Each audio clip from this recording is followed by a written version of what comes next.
So we are calling Bohol in the Philippines our home for the next 4 nights. Previously, we were in Cebu, we took the ferry, and now we're over here exploring the islands of Bohol. And if you are not familiar, Bohol is its own province, it's a little island. I would say Bohol, in comparison to Cebu, is a much more isolated island. We have a lot of ideas of things that we want to do while here. We don't have an exact agenda yet, but we're going to take you guys along for the ride.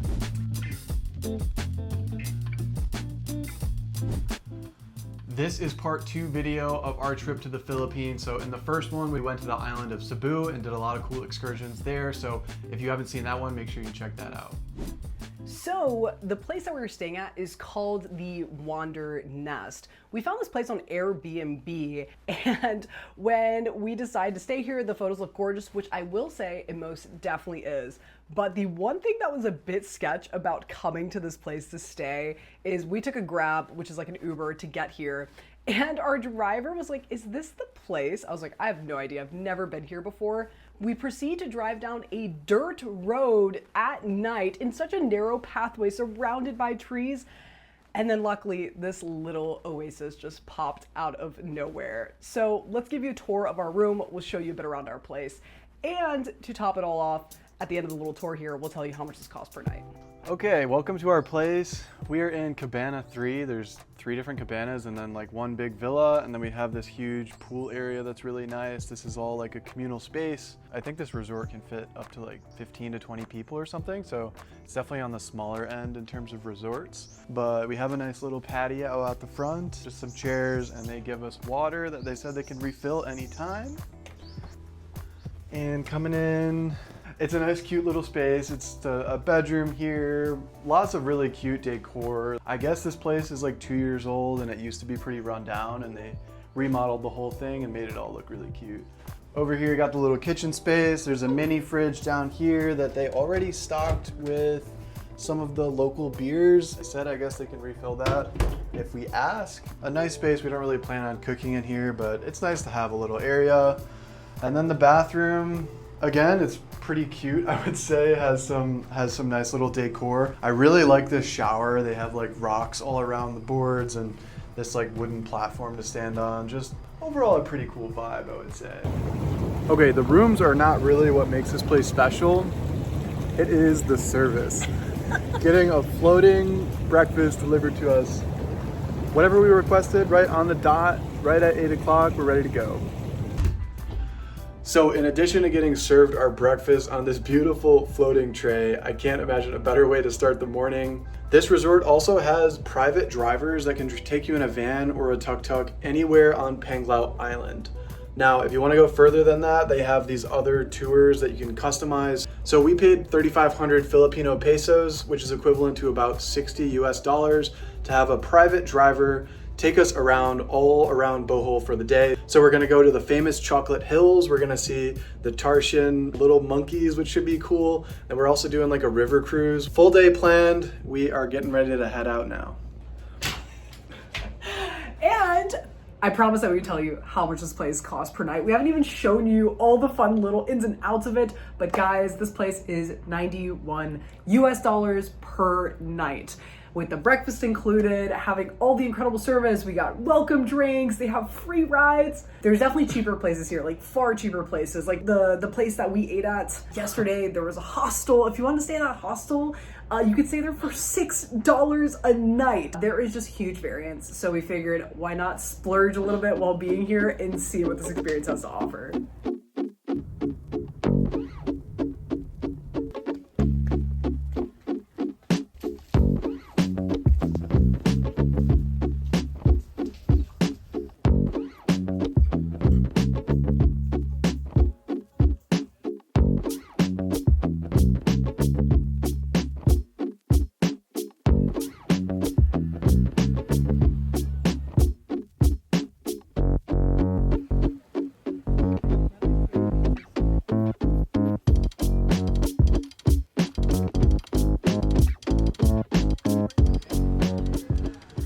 So we made it to the Chocolate Hills. So this is like the iconic view of Bohol that we've seen in a bunch of photos and stuff. This is the spot to be.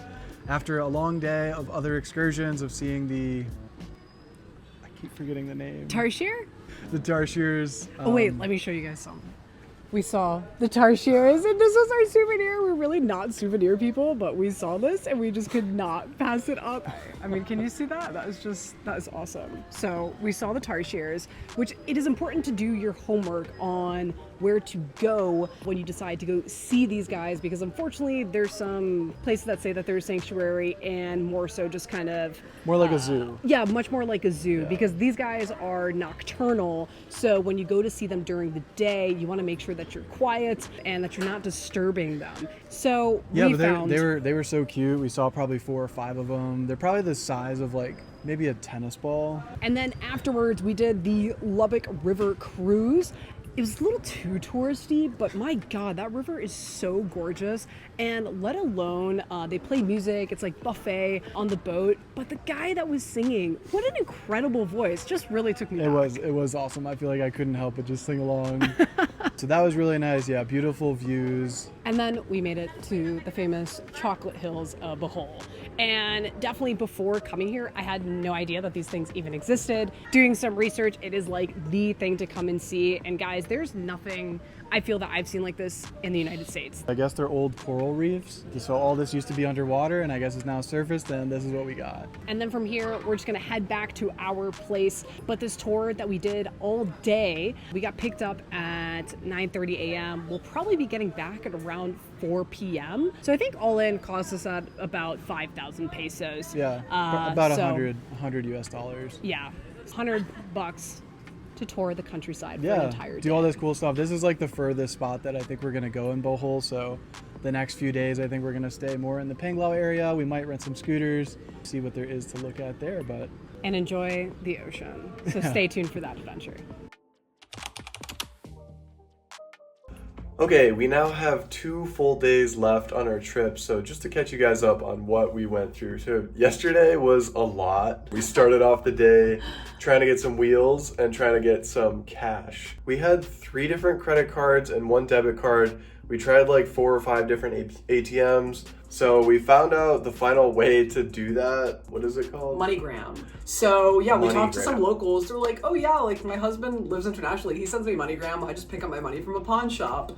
I was like, that sounds a little sketch. I've never done that, but it's our only shot. So let's go ahead and try. So ultimately I ended up downloading the MoneyGram app. I sent money to myself. That whole process for us to figure out took probably about an hour, because we sent it, everything was good to go, then they were like, you need your passport, which was back at Wandernest where we're staying. So we were able, luckily, to get cash. So then the next agenda item for us was to get some wheels. What we mean by that is to get a scooter. They are plentiful here, and driving in Panglao in the island of Bohol is actually very friendly. It's really fun to ride around, and I feel like to be a bit more like a local. It's also very freeing to not feel locked at our resort or anything. We can get up and go whenever. So that has been really nice to have. And obviously we're comfortable with riding a scooter as we have one of our own. The bike is less than $7 a day to rent. Yeah. We got it for 3 days and it was $20. So it is so freaking affordable to just scoot around. And like I said, it's a pretty safe place to drive around as well. And with the bike, we went to a really nice cave.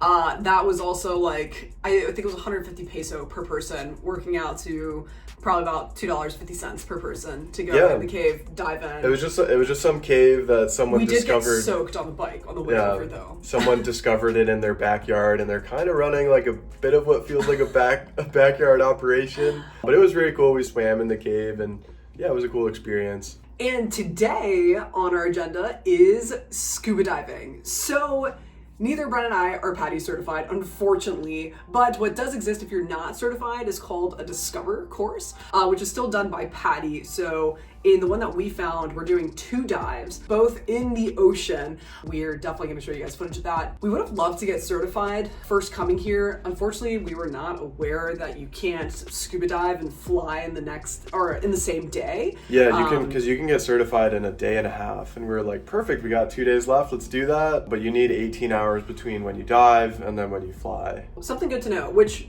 If we planned accordingly, we would have had enough time, but we weren't feeling the best a couple days ago, so I'm still a little bit congested. I hope it's not a problem.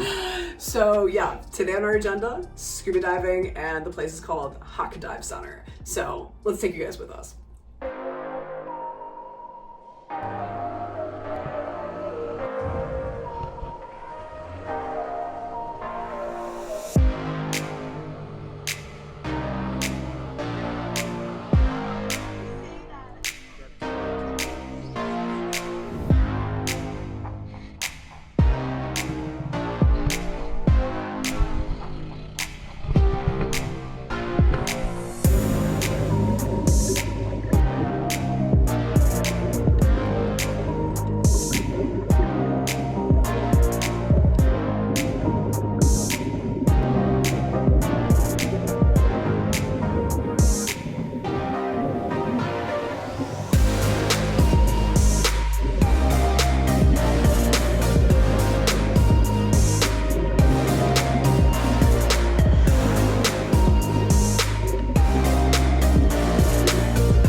Unfortunately, getting ready to leave here on our last day. It has been such an awesome trip.